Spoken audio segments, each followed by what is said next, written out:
What's up fellow gaming enthusiasts, today we're diving into a new game review, and today it will be a Double Dragon Gaiden Rise of the Dragons.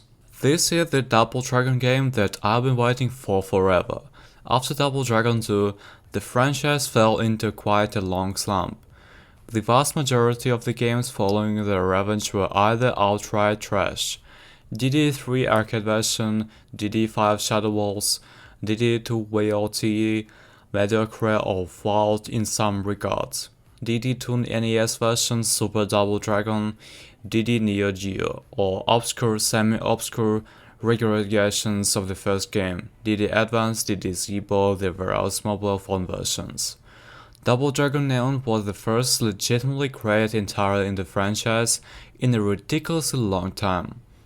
However, the gameplay-wise it did not quite feel like a Double Dragon game in terms of the feel of the combat, lack of grappling. Nevertheless, it was a step into the right direction and a shot of armored fresh ideas and production values that the franchise desperately needed, which made the utterly baffling decision of making the follow-up game, Double Dragon 4, into the glorified A-ROM hack of the more infuriating.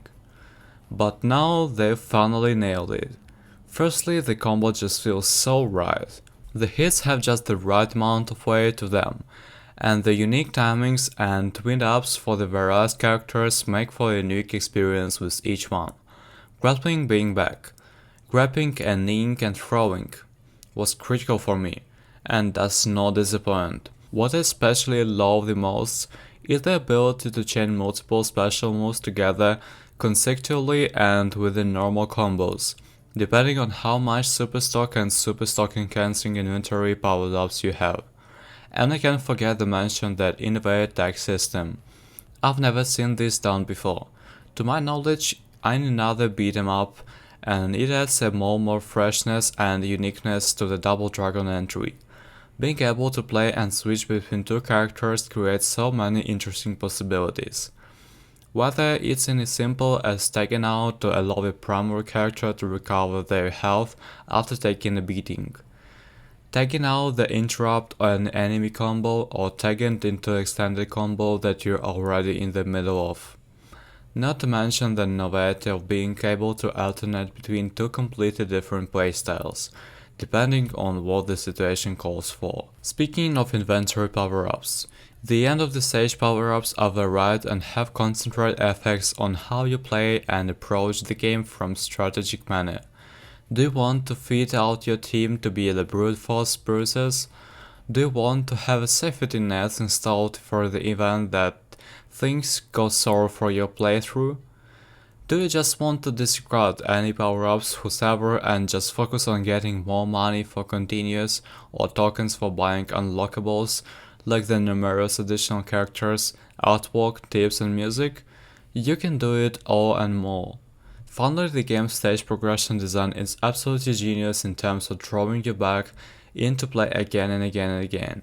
The game on normal standard difficulty should take you about 2-ish hours, give or take, to complete. A perfectly fine length for a modern beaten up. But what really gets you to play there repeatedly long after, other than the voluminous unlockables, is how the game changes depending on what order you play stages in. Whatever gang's boss you start at, you will have one stage to complete, but the following boss will then have 2 stages for you to complete. The third and final gang bosses afterwards will have 3 stages each to complete, since you won't see all 3 stages of each boss depending on what order you played them in. On the first go, you absolutely have to play through multiple times in multiple different ways in order to see the entire game, and the difficulty changes depending on what order you go in. In other words, play Lady Okada's stage first and she will be an absolute pushover. Play her stage last and she becomes borderline final boss material. In terms of constructive criticism and room for improvement, I have only a couple of observations. First, I think they should implement more iframes when they execute their special moves with the character. Sometimes I find myself executing special moves only to get knocked out of said moves by enemies performing attacks that just came off as unfair. Second, I hope that in the future patch DLC that they implement a training mode that allows you to practice and experiment with moves and combos for the various characters.